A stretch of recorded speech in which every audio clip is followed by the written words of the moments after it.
Terdakwa didakwa menyebarkan kabar bohong. Siapa yang punya kewajiban membuktikan kebohongan tadi berdasarkan kaidah al-bayyinatu 'alal mudda'i, bukan kasus yang lain ya ini. Baik, terima kasih. Ya. Dalam masalah ini yang harus membuktikan kebenarannya adalah yang menuduh. Bagus. Baik. Yang menuduh itu siapa? Oke. Bukan, itu kan menuduh dalam masalah. Sebentar Pak. Ya. Pak Yai sebentar.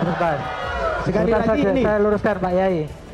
Secara umum saya sudah siapkan izin Majelis Hakim yang mulia. Baik. Pandangan-pandangan saya sertakan tambahan daripada BAP, tapi tidak masuk dalam BAP, sekedar tambahan Tidak apa-apa. saja. Iya. Ya, dijelaskan Ya, saja. keterangan Anda yang kita pakai. Izin yang keterangan mulia, dari sidang apakah ini. boleh saya sedikit melihat Boleh. secara umum? Saya izinkan.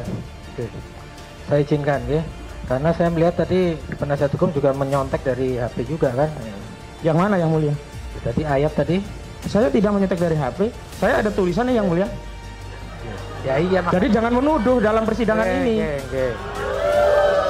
Sekali lagi ya penonton, saya ingatkan, saya sudah berkali-kali mengingatkan, tolong keamanan kalau yang mereka tidak bisa tertib di persidangan ini supaya dibawa keluar. Baik, pertama, Poin maksudnya fokus Baik, kepada terima kasih. dakwaan ya. Jadi supaya jangan melebar kemana-mana, ini kan seperti kuliah agama jadinya. Ini penting yang mulia agar tidak ada lagi praktik mubahalah yang keliru. Kita butuh Iya ilmu. sudah tadi disampaikan. Baik, oleh gitu loh. Pak Yai, ya. Kalau dibatasi begitu kan saya jadi lupa mau nanya apa ini tadi. Ya udahlah yang lain. Terima kasih.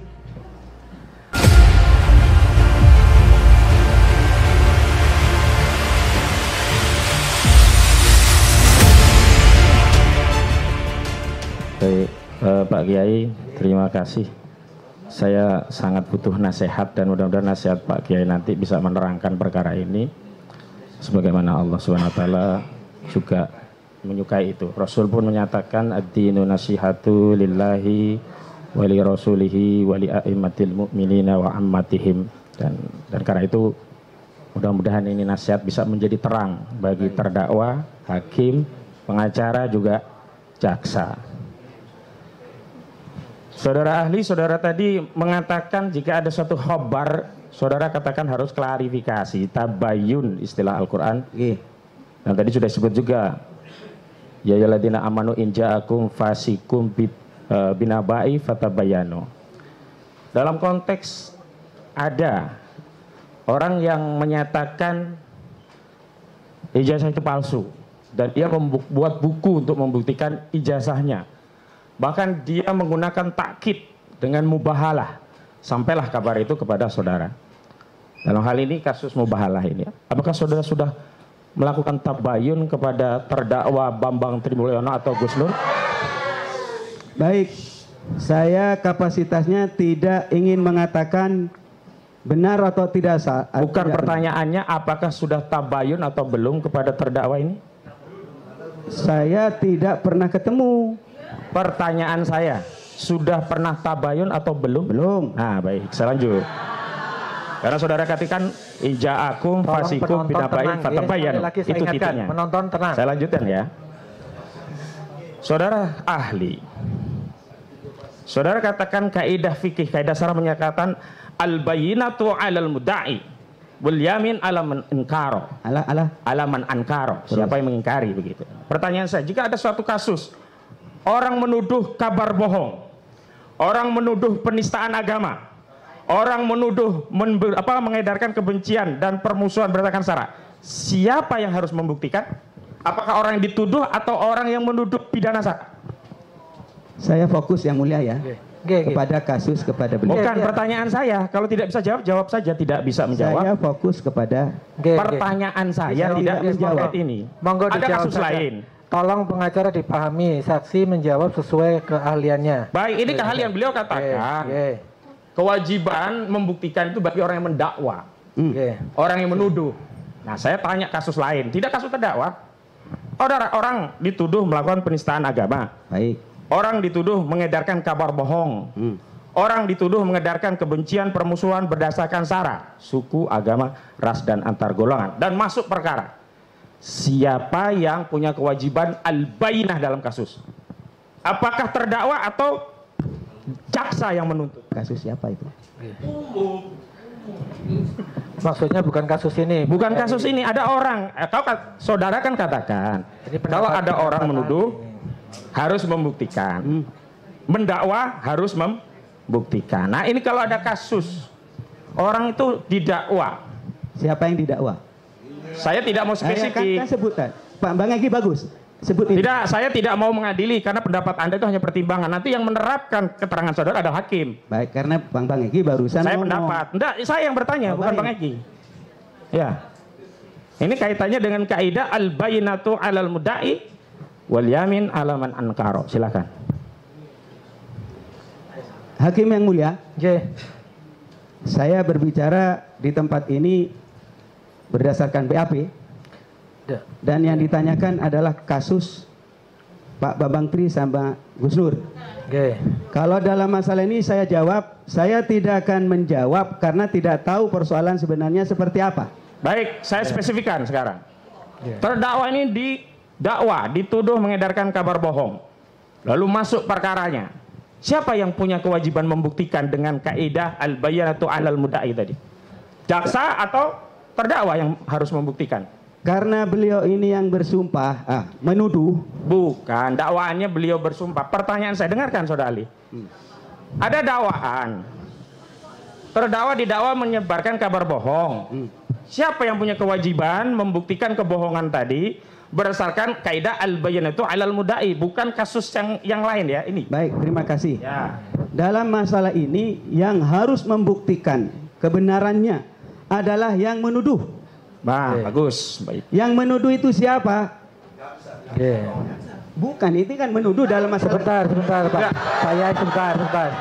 Sekali Sebentar lagi saja, ini. saya luruskan Pak Yai. Jadi ditanyakan oleh penasihat hukum tadi, kedua orang terdakwa ini didakwa melakukan tindak pidana penyebaran kabar bohong. Ya. Jadi yang menuduh itu memang tuduhannya itu jaksa mewakili negara. Jadi bukan ini ya. Memang di dalam pertanyaannya itu, kali ini jaksa yang menuduh mereka menyiarkan berita bohong, sehingga siapa yang menuduh sesuai pendapat Anda tadi kan, siapa yang menuduh itu yang harus membuktikan kan gitu. Baik. Dalam hal ini Saudara Gus Nur sama Mas Bambang Tri dituduh, kan begitu kan? Sebagai penista agama. Didakwa. Ya, didakwa. Didakwa itu dituduh sama didakwa. Dituduh sebagai penista agama, benar. Tuduhannya itu penyebaran berita kebohongan, penodaan agama. Hakim yang mulia, kasusnya ini kan jelas. Beliau ini adalah terdakwa sebagai penista agama. Betul. Itu tuduhannya, tuduhan dakwaannya. Kemudian beliau ini menampilkan banyak hal. Videonya ditampilkan. Kemudian saksi-saksi ahli ditampilkan. Kan semacam itu. Maka saya sebagai saksi ahli ingin mengatakan bahwa al-mudda'i 'alal bayyinah, bagi yang menuduh harus mendatangkan bukti. Al-bayyinah 'alal mudda'i. Kemudian bagi orang yang, mohon maaf, jangan diganggu dulu dong. Bagi orang yang ingkar cukup dengan sumpah.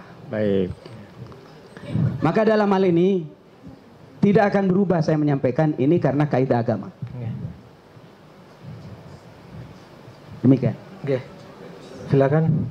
Baik, jadi kaidahnya tetap siapa yang menuduh ya, mendakwa berarti harus membuktikan. Ya. Saudara hadir di sini kan dalam rangka membuktikan itu dihadirkan oleh jaksa. Baik, biar konsisten saja. Saya lanjutkan.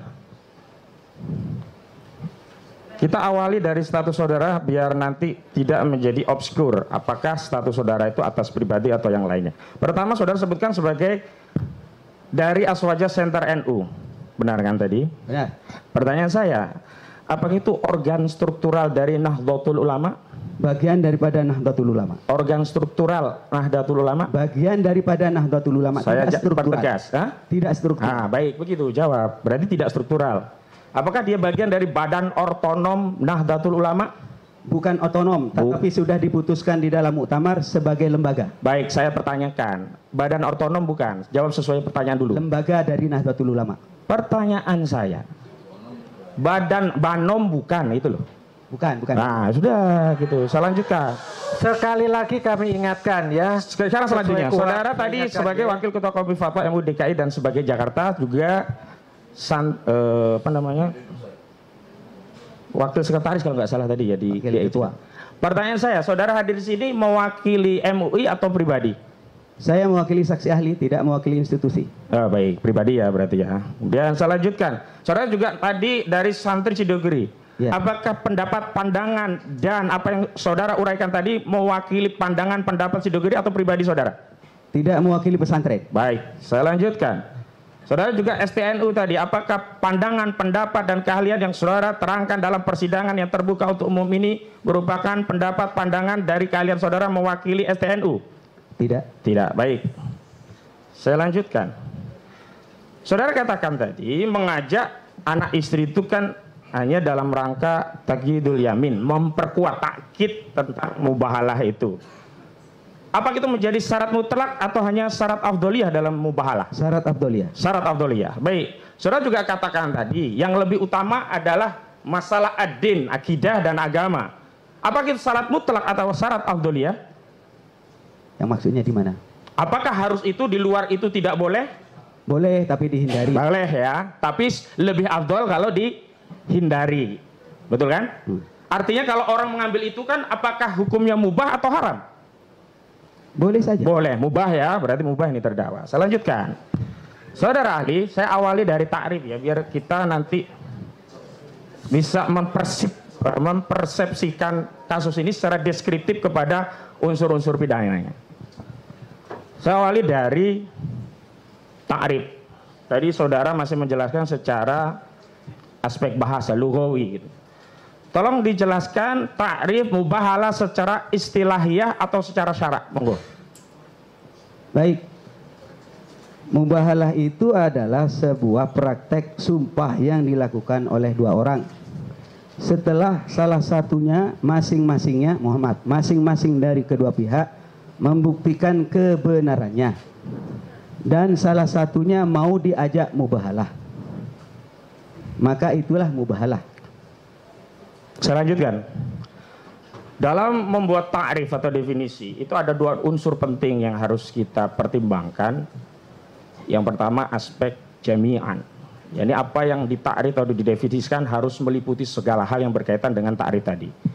Yang kedua mani'an, menghalangi atau tidak memasukkan unsur di luar apa yang kemudian menjadi definisi mubahalah tadi, takrif tadi. Pertanyaan saya, dalam takrif atau definisi yang ahli sampaikan dalam persidangan ini, apakah saudara ahli mengetahui bahwa itu sudah memenuhi syarat atau paling tidak sudah memenuhi ketentuan mani'an dan jami'an yang saya jelaskan tadi? Belum memenuhi ketentuan dan syarat rukun dari mubahalah kalau praktek yang dipraktekkan oleh Gus Nur. Bukan. Definisi saudara tadi gitu. Saya kasih contoh yang lain. Baik. Takrif sholat itu ada taklif lughawi, ada istilahi. Lughawi sholat itu doa. Secara istilahiyah dia adalah ibadah tertentu yang diawali dari takbiratul ikhram dan diakhiri dengan salam. Maka kalau kurang misalkan rukuknya kan tidak memenuhi karena ada satu rukun yang tertinggal. Nah pertanyaan saya, kalau saya menjelaskan sholat itu adalah ibadah tertentu diawali dari takbiratul ikhram hingga salam, itu kan memenuhi jami'an dan menghalangi ibadah lain yang bukan sholat. Misalkan puasa nggak masuk karena dia tidak pakai takbiratul ikhram gitu. Nah definisi atau ta'rif yang saudara terangkan dalam persidangan ini apakah memenuhi kriteria mani'an dan jami'an seperti yang saya jelaskan? Sudah tadi? Memenuhi. Sudah memenuhi. Baik, saya lanjutkan. Apakah pandangan saudara tadi muktabar atau itu pandangan pribadi saudara? Muktabar. Tolong sebutkan ulama dalam kitab apa dan takrifnya bagaimana, sepengetahuan saksi yang saudara ingat saja, tidak perlu melihat atau rujukan begitu. Baik, yang pertama ingin saya sampaikan, saya berdasarkan Al-Qur'an. Ya. Pertama, Al-Qur'an menyampaikan faman hajjaka mim ba'di ma ja'aka minal ilm. Kalau kamu berhujjah, bercekcok, kemudian masing-masing mempunyai bukti, maka kalau sudah masing-masing mempunyai bukti, ini dasar ya, ta'alau, ajak. Karena itu bahasanya mubahalah itu dua, setelah ada bukti, setelah ada kemauan masing-masing. Ini definisi diambilkan dari Al-Quran. Baik, yang maksud saya muktabar itu apakah definisi yang saudara sebutkan tadi juga diadopsi oleh ulama lain. Misalkan tafsir itu dijelaskan Ibnu Katsir demikian, di dalam Al-Kasyaf demikian, begitu. Tolong terangkan. Terima kasih. Secara umum saya sudah siapkan izin Majelis Hakim yang mulia, pandangan-pandangan saya sertakan tambahan daripada BAP, tapi tidak masuk dalam BAP, sekedar tambahan saja. Ya, dijelaskan saja. Keterangan Anda yang kita pakai. Izin yang mulia, apakah boleh saya sedikit melihat secara umum? Saya izinkan. Saya izinkan, karena saya melihat tadi penasihat hukum juga menyontek dari HP juga kan. Yang mana yang mulia? Ya, tadi ayat tadi. Saya tidak menyontek dari HP. Saya ada tulisannya yang mulia. Ya iya. Jadi jangan menuduh dalam persidangan ini. Sekali lagi ya penonton, saya ingatkan, saya sudah berkali-kali mengingatkan, tolong keamanan kalau yang mereka tidak bisa tertib di persidangan ini supaya dibawa keluar. Baik, pertama, sebelum saya berbicara soal agama ini, Pak Ahmad Nur Hasin yang kami hormati, kami hati-hati hakim, karena saya bukan kepentingan di ruang sidang saja, tapi kepentingan agama. Takut salah, saya takut salah. Kalau salah saya bisa, makanya maaf. Boleh buka. Pertama yang saya sampaikan berdasarkan Quran tadi. Kemudian yang kedua, faman hajjaka fihi min ba'di ma ja'aka minal ilmi faqul ta'alau, dan seterusnya. Ini Qurannya satu saja saya tampilkan. Kemudian berdasarkan hadis yang membicarakan masalah mubahalah. Saya sampaikan di dalam surat Al-Baqarah, wala taj'alu Allaha urdatan li aymanikum, dan seterusnya, wa minan nasi man yujadilu fillah, dan seterusnya. Ini Qur'annya. Hadisnya ini yang saya bacakan tadi. Lau yu'ton nas bid'awahum ladda'a rijalu amwala qaumin wa dimahum, dan seterusnya. Yang tadi menjadi dasar al-bayyinah 'alal mudda'i. Dan seterusnya ini ada hadis banyak sekali, saya loncat. Cukup satu. Pendapat ulama. Ya, pendapat ulama. Monggo. Pendapat ulama, al-bahlu wal la'nu wa bahalal qaum ba'dhum ba'dan wa tabahalu wa batahalu. Ini secara al-lughah, bahwa mubahalah artinya saling melaknat satu dengan yang lain. Kitab apa? Lisanul Arab, halaman 11, juz 11, halaman 71. Perintah dari Al-Quran, wala tuksirul aiman wa mohon maaf. Ini tolong penonton itu ditertibkan ya. Di dalam kitab Risalatul Mustarsyidin, kami mohon dikeluarkan ini ayat yang mulia. Kalau ada yang kurang pas dikeluarkan saja kalau terkait ayat sedang membacakan ayat suci. Mari kita muliakan sesama Islam ini. Gus Nur tolong dengan tertib penonton kita sama-sama muslim. Bambang Tri dengan Gus Nur ini sama dengan se-Islam. In uridu ilal islah. Tidak ada kepentingan kecuali saling memperbaiki. Lanjut. Wala tuksirul aiman wa in kunta shadiqan. Di dalam kitab Risalatul Mustarsyidin, halaman 136. Jangan kau memperbanyak sumpah walaupun kamu benar. Dengarkan dulu ya. Nanti sudah wangi. Pandangan itu, kalimat mubahalah itu di mana saya dapatkan? Ini saya katakan pertama di dalam kitab Umdatul Qari Syarah Sahih Al-Bukhari 28 halaman 18. Kemudian pandangan ulama ya. Izin Pak Ketua. Nih, berkaitan mubahalah, as'al hal hukmul bahalah qasum li Rasul dan seterusnya. Saya kutip di dalam kitab Hasyatul Bajuri juz 2 halaman 224. Intinya apa terjemahnya, intinya gimana? Intinya bahwasanya definisi mubahalah yang saya sampaikan tadi. Coba dibacakan yang di situ, di situ. Artinya apa tadi yang disampaikan pendapat ulama dalam kitab yang saudara baca tadi? Bismillahirrahmanirrahim. Ini pengajian nggak apa-apa ya? Nggih. Hal hukmul bahalah khasun lir Rasul alaihi salatu wasalam am yumkin ayyakuna aman lil muslimin? Apakah mubahalah itu terjadi di zaman Rasul atau bisa terjadi setelah Rasul, orang muslim sekarang? Di sini dikatakan wa hal law kana aman lil muslimin yajuzu an yurada min qabli ahli sunnah wal jamaah min qibali, mohon maaf.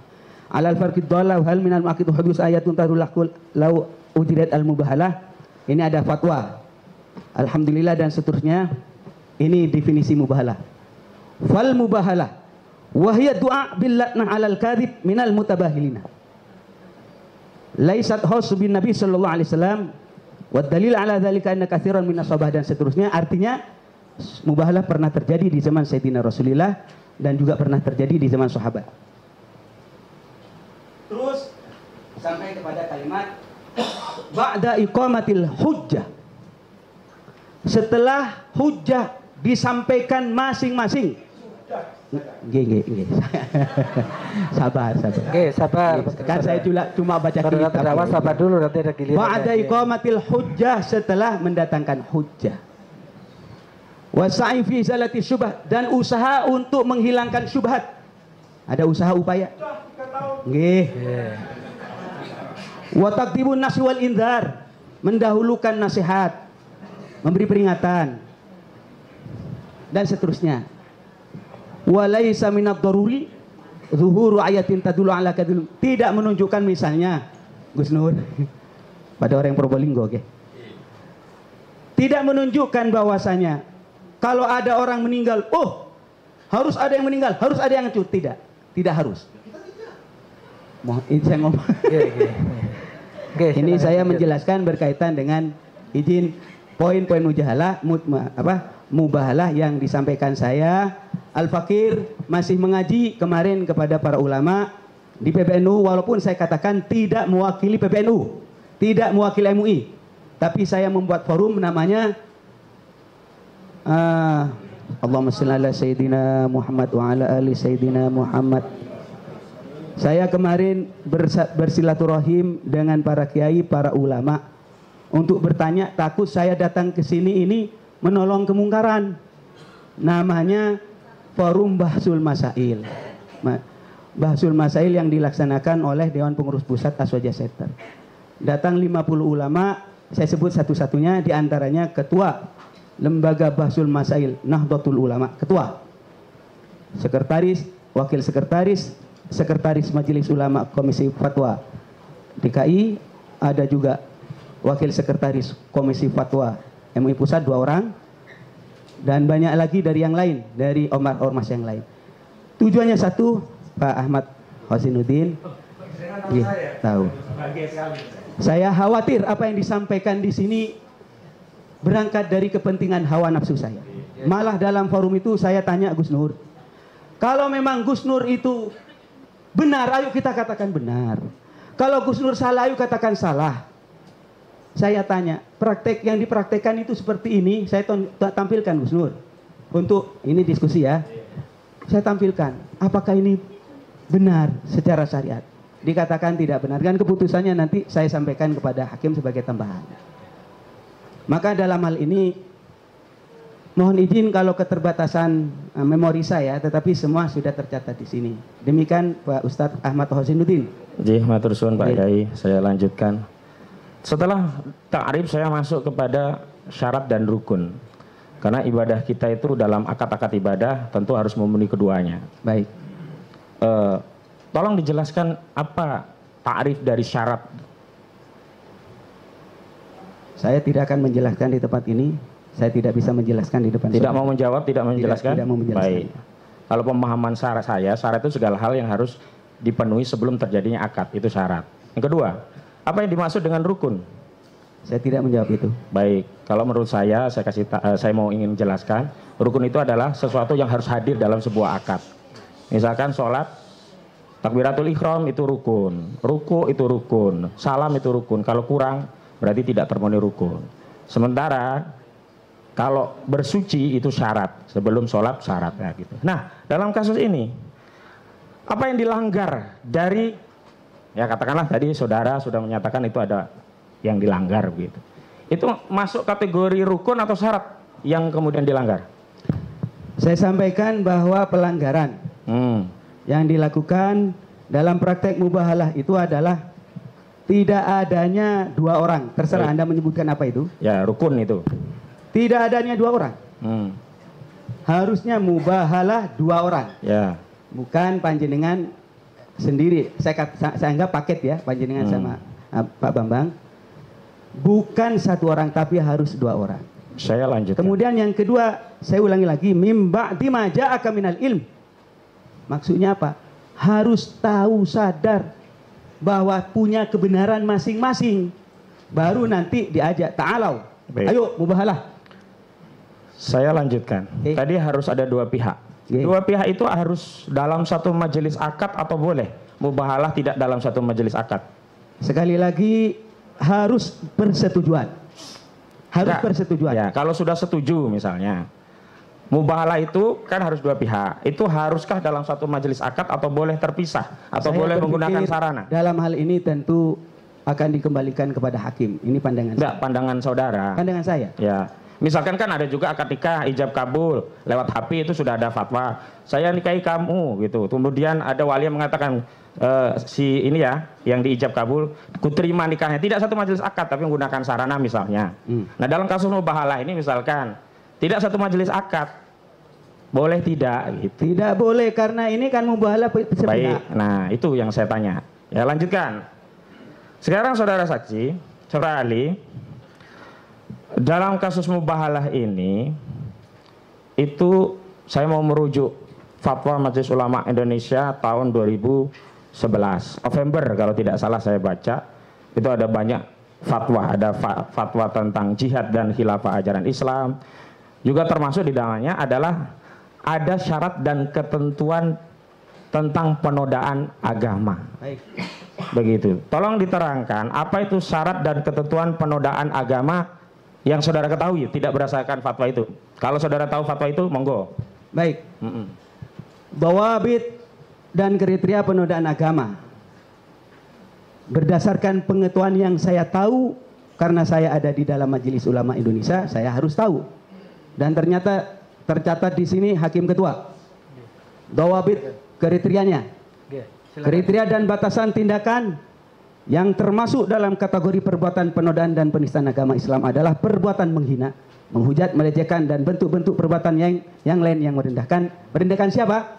Al-Quran, Nabi Muhammad, Allah Subhanahu wa Ta'ala, ibadah mahdoh, sholat puasa, sahabat Rasulullah, simbol-simbol dan syiar agama yang disakralkan seperti Ka'bah, masjid, adzan, termasuk adalah sumpah-sumpah yang dipraktikkan. Termasuk dalam tindakan penodaan agama sebagaimana disebut dalam angka 1 adalah perbuatan yang dilakukan namun tidak terbatas dalam bentuk namun tak terbatas dalam bentuk pembuatan gambar, ini poster, karikatur, konten video, ya, media cetak, media sosial, pernyataan dan ucapan di muka umum dan media. Ini adalah kriteria dawabit, kriteria penodaan agama yang saya kutip dari Majelis Ulama Indonesia dan saya harus mengutip karena saya ada di dalamnya. Baik. Itu dari fatwa Majelis Ulama. Baik, ya. Ya. Saya lanjutkan. Tadi kan yang paling krusial adalah tidak dalam satu majelis akad, tidak ada dua pihak, tidak ada akidain gitu loh.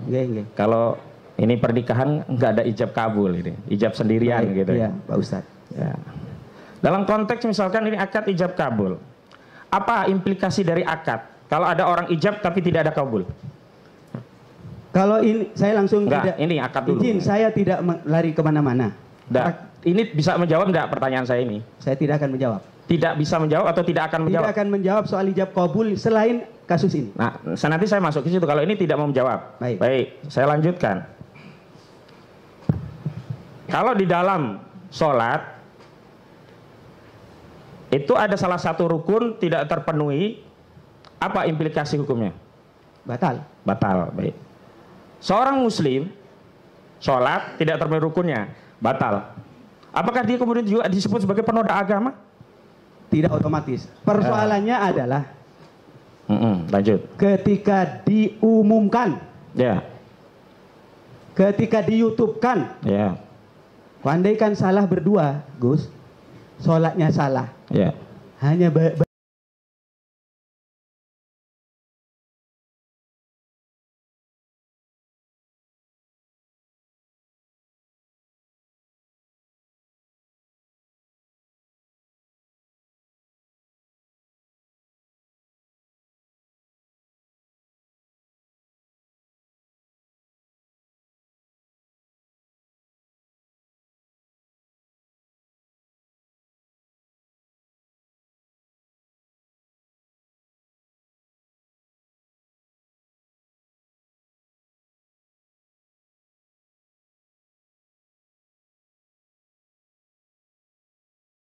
misalnya tidak memenuhi syarat rukun, rukun di dalamnya, misalnya rukun nggak sesuai nih, hanya batal begitu saja. Tetapi ketika diumumkan beda lagi. Baik, pertanyaan selanjutnya.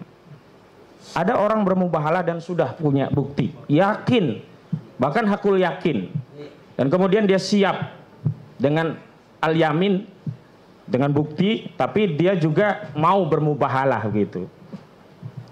Saudara katakan tadi sudah mengumpulkan bukti gitu. Dalam kasus ini saya kasih tahu juga ya biar tahu. Gus Nur itu sudah mengumpulkan Bambang Tri sudah mengumpulkan bukti penelitian 3 tahun terus dalam buku Jokowi Undercover. Itu sudah. Intinya apa itu? Terus dia kemudian menggugat. Enggak, inti daripada bukti itu apa? Pertanyaannya. Bukti itu menjelaskan bahwa ijazah Jokowi SD, SMP, SMA palsu. Terbukti. Bukti itu ada. Nggak terbukti di hakim nggak? Sedang digugat. Nah, saya lanjutkan. Sedang nanya kan nggak apa-apa ngobrol. Ya, kemudian digugat. Itu kan berarti ada itikat baik untuk menggugat. Kemudian terjadi kasus ini. Pertanyaan saya, apakah segala hal bukti itu harus disampaikan di dalam forum persidangan? Saya mengatakan di luar proses hukum, gitu. Baik, tentu pembuktian itu banyak cara. Tapi dalam konteks Indonesia yang saya pahami, apalagi kasus besar, harus dalam konteks agama saja. Kalau Indonesia nanti kami ahli pidana. Tentu harus ada bukti, ada saksi. Ya, bukan. Forumnya itu apakah harus semuanya di persidangan atau boleh pembuktian di luar persidangan? Misalnya ini ada orang jual beli, dia udah transfer bayar, diterima oleh pembeli, dibuktikan, oh udah terima, selesai. Baik. Jadi saya jawab, ini karena fokus kepada pertanyaan atau kasus yang ada ya. Dalam kasus ini Gus Nur menyampaikan ijazah Jokowi palsu, kemudian dikuatkan dengan mubahalah, benar ya? Jadi begini posisi hukumnya, Bambang Tri meneliti, ada buku, meyakini, kemudian Gus Nur memverifikasi, benar nggak? Dengan apa? Verifikasi, dia tanya buktinya mana, dijelaskan. Pakai sumpah nggak? Nggak, itu dulu. Setelah itu Gus Nur itu tidak yakin. Berani nggak sumpah mubahalah, begitu kronologinya. Kalau tidak yakin jangan mubahalah. Enggak, Gus Durnya menanyakan dan dia siap. Kalau Bambang Tri ini yakin, 1000% yakin Bambang Tri ini. Makanya dia siap dipenjara, siap ditembak bahkan. Mohon maaf, izin. Keyakinan itu tidak cukup dengan hanya ucapan, harus dengan bukti. Loh. Lah ini kan disampaikan. Kalau keyakinan Anda tidak bisa menghukumi, katanya yang zohir saja. Ya, saya ulangi. Yang zohir ada buku Jokowi Undercover. Ulangi Ustadzina. Dengerin dulu Ustadzina, bahwa bukti itu harus ditampilkan Ustadzina. Saya tidak ngomong ya. Sekali lagi, jadi bukti itu harus meyakinkan baru mubahalah. Dan satunya juga tampil juga. Kalau nggak mau jangan disebut mubahalah. Kalau disebut mubahalah, ini namanya istilah agama dibuat main-main. Ustadz. Nah, begini. Soal keyakinan itu kan yang zohir kita hukumi. Secara subjektif kita tidak tahu keyakinan orang. Nah, ada orang yang meyakini secara zohir dan dia punya bukti dan dia siap bermubahalah. Tentunya kalau saya kaitkan dengan definisi atau syarat yang saudara lakukan tadi kan sudah. Cuman persoalannya kalau hal terkait mubahalah tadi itu kan sudah terpenuhi kalau menurut kami ya semuanya. Nah, itu apakah harus juga bermubahalah itu di dalam sebuah forum pengadilan sebagai bentuk daripada pembuktian yang saudara terangkan? Terima kasih. Jadi praktek mubahalah, saya ulangi lagi, apa yang dipraktekkan itu karena salah. Sebentar. Tidak bisa dijadikan bukti, Pak Ustadz. Bukan. Kalau dalam penuduhan itu saya kembali ke Rasul lah begini. Kalau Rasul mubahalah itu apakah yang dilakukan Rasul mubahalah itu harus di pengadilan atau tidak? Nah, Rasulullah kan pemilik tertinggi daripada kebenaran. Perlu dengan pengadilan atau tidak gitu loh. Kalau Rasulullah itu, mohon maaf, tidaklah Rasulullah. Sekarang saya lanjut. Ada beberapa pembuktian. Ya. Baik. Ya. Ya, begini. Dalam akad itu kan ada pembuktian, setuju saya. Tapi apakah setiap pembuktian itu harus dibuktikan di pengadilan? Baik. Ini pembuktian terhadap sebuah kebenaran. Kalau di Indonesia, saya meyakini harus di depan pengadilan. Apalagi dalam kasus ini, saya tidak ngomong mengandai-andai yang lain. Ya, oke. Sedang diajukan. Ini urusan Bapak. Saya cuma berbicara dari sisi agama. Ya sebentar. Sebentar. Begini ya, saudara ahli. Jadi saya nanti akan ke sana. mohon tidak melompat gitu loh, agar juga jamaah itu tahu mana yang harus di pengadilan, mana yang ternyata juga boleh di luar. Misalkan jual beli sudah diterima, oke. Tapi saudara nanti misalkan berpendapat untuk jual beli boleh di luar asal tidak ada sengketa. Tapi kalau ini mubalah harus di pengadilan, nggak apa-apa jawabannya itu. Tapi satu-satu dulu gitu loh. Baik Ustadzina, karena kita ini berbicara dalam konteks mubahalah yang dipraktekkan dan terbuka, saya ngomong ini, jangan masalah baik jual beli. Nanti keahlian saya bukan di situ nanti. Tolong dipahami. Baik, sekarang saya lanjutkan. Saksi tidak bisa dipaksa. Non saya mau apa saksi masih kuat, sehat, atau perlu minum? Insya Allah. Kita silaturahim. Butuh nasihat lagi banyak ini kan. Jadi begini. Perlu minum Pak Yai? Belum. Saya minta minum. Masa pergi juga? Monggo. Tolong diambilkan minum dulu. Makasih. Allahumma shalli ala Muhammad. Ini jangan nyebut. Ambilin air. Ini saking mulianya penasihat hukum sama terdakwa ngasih air minum. Ini menunjukkan saya ini dihormat. Ya, itu ihtiram kita. Jadi kita menggali ya ini ya. Baik, monggo. Silakan minum dulu Pak Yai. Terima kasih jazakallah. Gus, izin sambil nunggu air minum ya.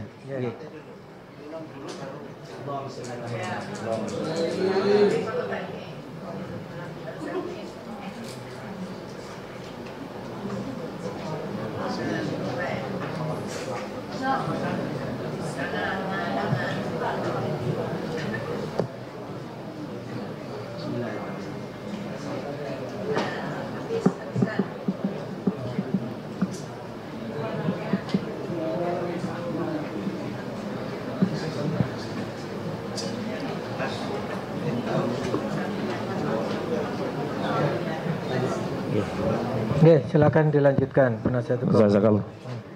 Baik. Terus sampai berdiri saya takut cantengan. Duduk sajalah. Ya, cantengan. Boleh yang mulia. Izin sebentar sambil cantengan ini. Anda mungkin supaya jangan kaku kakinya Anda kesemutan. Belum. Lanjut.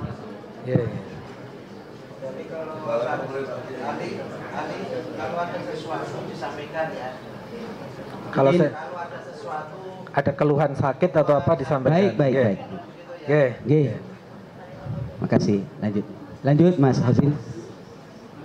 Dalam praktik mubalah sepanjang peradaban Islam, sepengetahuan ahli, pernahkah terjadi implikasi mubalah itu terjadi pada kaum tertentu, orang tertentu dan seterusnya? Saya kurang memahami, tetapi para ulama menghindari mubahalah. Menghindari mubahalah. Dan ini saya sampaikan tadi kan, dari zaman sahabat pernah terjadi, di zaman para tabiin pernah terjadi. Artinya selain dalam masalah akidah, pernah dalam masalah muamalah malah, masalah waris juga. Namun demikian, kalau praktik mubahalahnya tidak sesuai, ini yang titik tekannya, yang disebut dengan penistaan itu.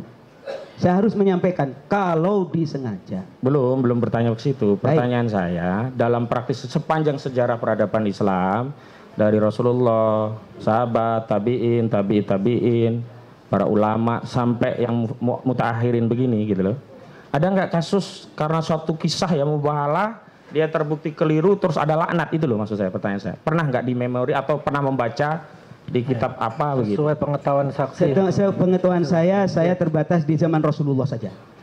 Di zaman Rasulullah, Nabi Muhammad ngajak mubahalah karena masing-masing punya bukti, diajak, Nasrani kalau kamu memang benar, ta'alau, ayo. Ternyata Nasrani nggak mau. Gak berani, karena mereka mengatakan kalau kita mau nggak ada orang Nasrani di bumi.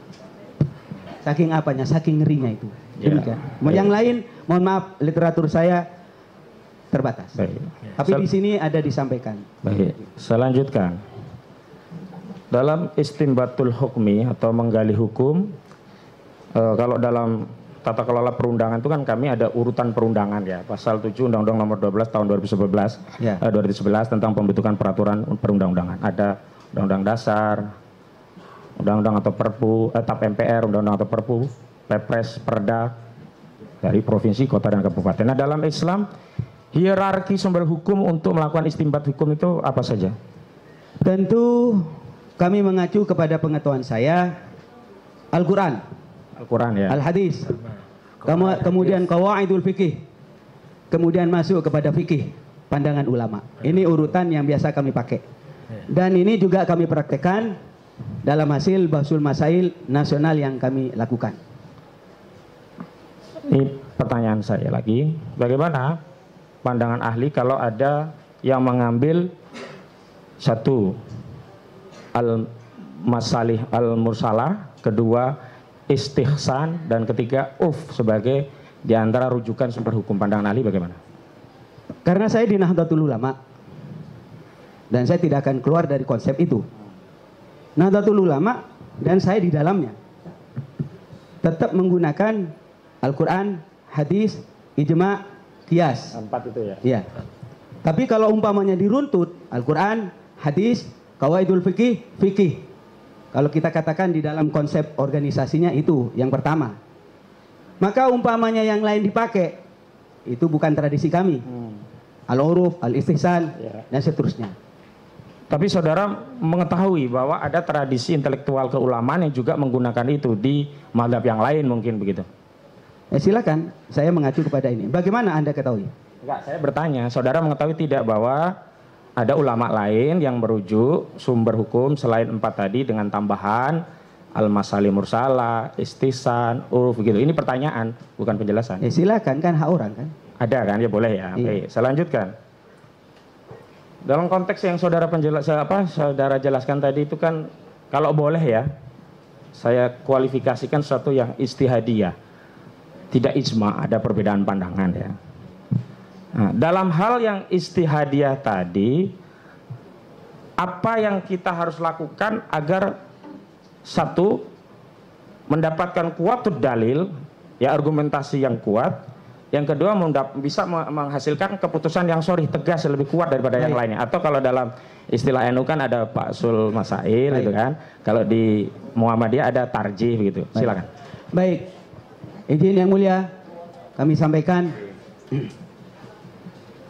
berkaitan dengan istinbatul hukmi. Kita harus menghindari sesuatu yang mukhtalafih, yang mujma' alaih dalam masalah praktek mubahalah yang saya sampaikan tadi. Harus ada bukti dua-duanya, harus saling mau untuk bermubahalah. Ini yang mujma' alaih. Adapun tadi nadu abna'ana wa abna'akum wa nisa'ana wa nisa'an wa anfasana wa anfusakum dan seterusnya, itu ada diperselisihkan, ada yang mengatakan itu afdoliyah. Maka dalam hal ini yang perlu kita hindari jangan sampai masuk mukhtalafih. Maka kemudian yang mukhtalafih saya tidak akan masukkan. Artinya praktek mubahalah yang dilakukan tadi harusnya memenuhi 2 unsur. Sama-sama yakin, kemudian yang kedua sama-sama mau untuk bermubahalah. Bukan sepihak. Kalau sepihak jatuhnya itu tuduhan. Baik, saya lanjutkan. Dalam istimbat hukum ya, istimbatul hukmi fi syar'i gitu, ada 2 kaidah. Yang pertama berkaitan dengan khitabu taklif, yang kedua berkaitan dengan khitabu wadi. Kalau taklif nanti adalah halal. Izin yang mulia, izin. Ya. Ini kayak pengajian jadinya. Saya fokus kepada pertanyaan yang berkaitan dengan masalah. Tadi saya melihat saya ingin mengambil metode dia yang diambil apa yang mulia, karena di sini tadi dikatakan ada ikhtilaf, sehingga boleh menggali pandangan apa yang ikhtilaf, mana yang isma, begitu. Saya ulangi lagi. Kalau tidak mau menjawab tidak apa-apa. Ustaz dengerin saya. Sebentar. Dalam masalah ini yang mujma' alaih, bukan itu pertanyaannya. Iya kan saya katakan, saya hindari sesuatu yang mujma' ini pertanyaan saya ulangi. Ayo. Sebentar. Ada khitabu wadi, ada khitabu taklif. Kalau taklif itu kan al-hakam al-khomsah, wajib, sunnah dan seterusnya.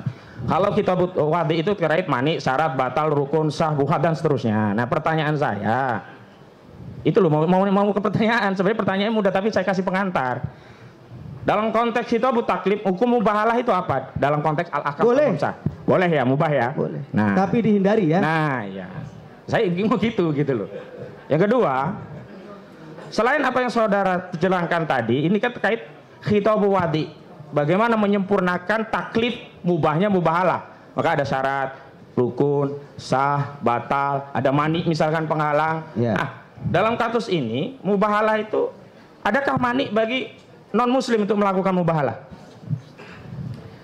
Saya ulangi lagi, saya tidak menjawab masalah yang lain.